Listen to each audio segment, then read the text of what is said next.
उत्तर प्रदेश में इस बार मुकाबला कई मायने में दिलचस्प होने जा रहा है, जहां अपने ही बागी होकर ताल ठोक रहे हैं और चुनौती दे रहे हैं।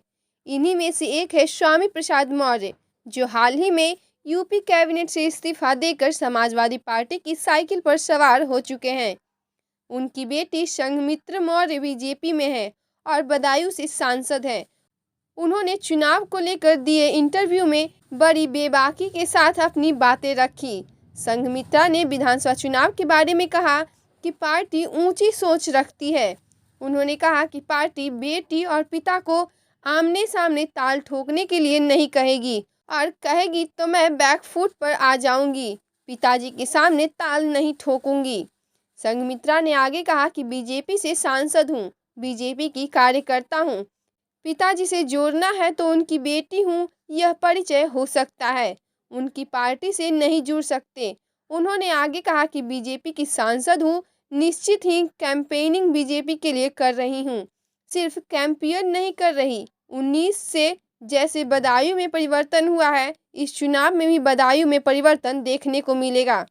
उन्होंने आगे कहा कि मेरे फेसबुक पोस्ट में नीचे एक क्वेश्चन था, बहन या बेटियों का भी जाति या धर्म होता है, यह सवाल था। ऊपर जो भी लिखा था उसके आखिर का सवाल, हम सब सनातन को मानते हैं, आज सब बिखर गए हैं। संघमित्रा ने कहा कि शुरुआत की बात करें तो हम सनातनी हैं। हमारे बड़े बूढ़े कहते थे कि धर्म बहन बेटियों की जाति धर्म नहीं होती, सबकी एक सी होती है। वह सवाल सिर्फ इसलिए था जब से कोरोना आया। फ्री के फेसबुक जिन्हें कभी भी कुछ लिखने से पहले विचार नहीं करना होता। उन्होंने इंटरव्यू में आगे कहा कि सीनियर लीडर से अभी फिलहाल कोई बात नहीं हुई है, हमारे और सीनियर लीडर के बीच कोई विवाद नहीं था।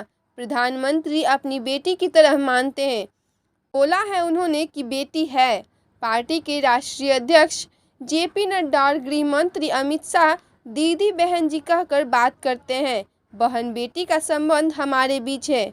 उन्होंने कहा कि पिता और बेटी के रिश्ते से जानना चाहेंगे। माता पिता बच्चों के अच्छे भविष्य के बारे में सोचते हैं, बच्चे भी माता पिता के अच्छे भविष्य के बारे में उम्मीद रखते हैं। बेटी होने के नाते पिताजी के बारे में वैसी ही सोच है। पार्टी की बात है तो पार्टियां परिवार अपनी है,